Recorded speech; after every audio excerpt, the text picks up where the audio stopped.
Shalom, shalom, shalom, shalom, peuple des dieux. Aujourd'hui, on a reçu une question vraiment méga super importante. Toutes les questions sont pertinentes et très importantes, mais celle qu'on va débattre. Sur quoi on va réfléchir aujourd'hui, je trouve qu'elle est quand même très importante, encore une fois. La question, je ne sais pas si c'est un frère, mais d'ailleurs un frère ou une sœur peuvent se retrouver dans cette situation-là. La question de savoir, je n'ai plaît à aucun ou à aucune fille ou garçon dans l'église, mais je suis attiré ou je plais à quelqu'un de l'extérieur. Qu'est-ce que je fais? Alors c'est déjà bizarre. C'est pas si bizarre que ça. J'ai envie de dire, méfiez-vous en fait. Méfie-toi. Qu'est-ce qui se passe chez moi en fait? Parce que si tu es enfant de Dieu, Dieu marie ses enfants quoi. Et il n'y a que Dieu qui sait l'importance, le poids du mariage, le poids de l'engagement.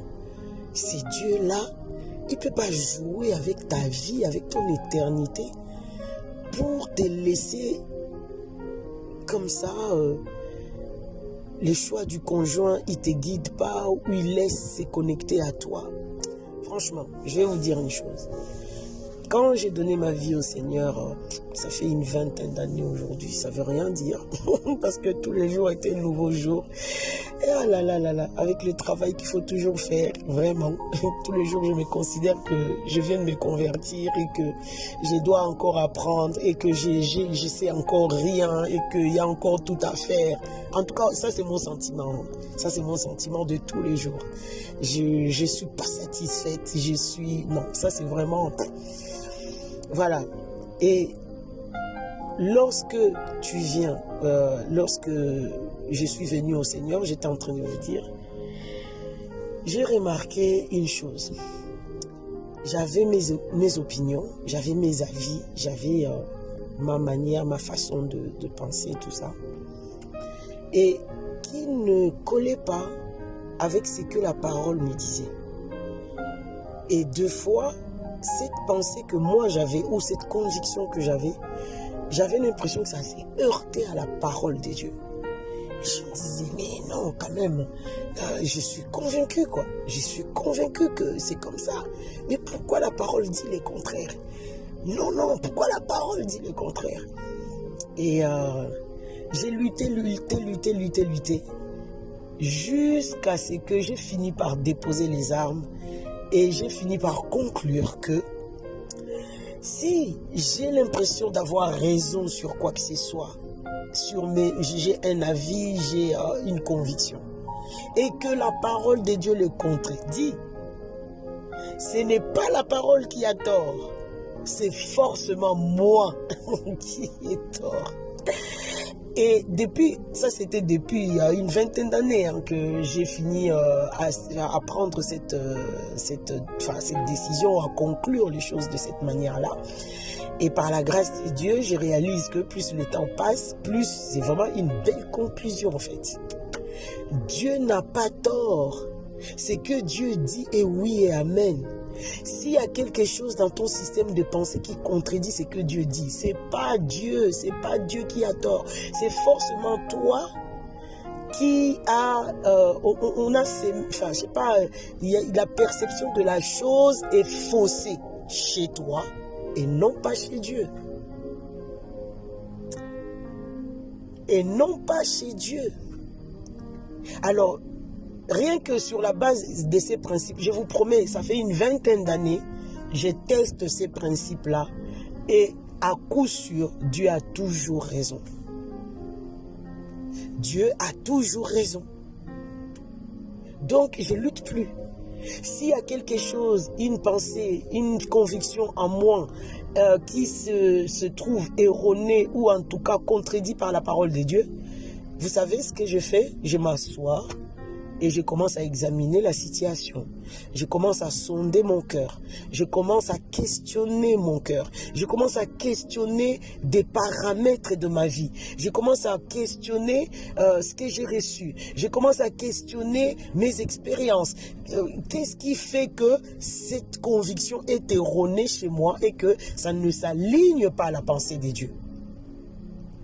Et je pense que par rapport à cette question, c'est plutôt vers cette direction-là qu'il faut aller.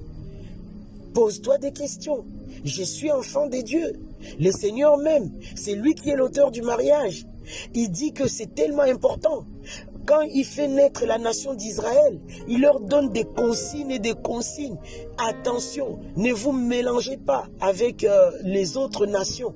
Non pas que parce qu'il n'aime pas les autres nations et qu'il les déteste, que Israël est voilà, la prunelle de ses yeux, je sais pas. Non, c'est pas dans ce sens-là. C'est dans le sens où on a dit ça ici dans l'une de nos échanges, dans une vidéo, dans un échange qu'on a eu.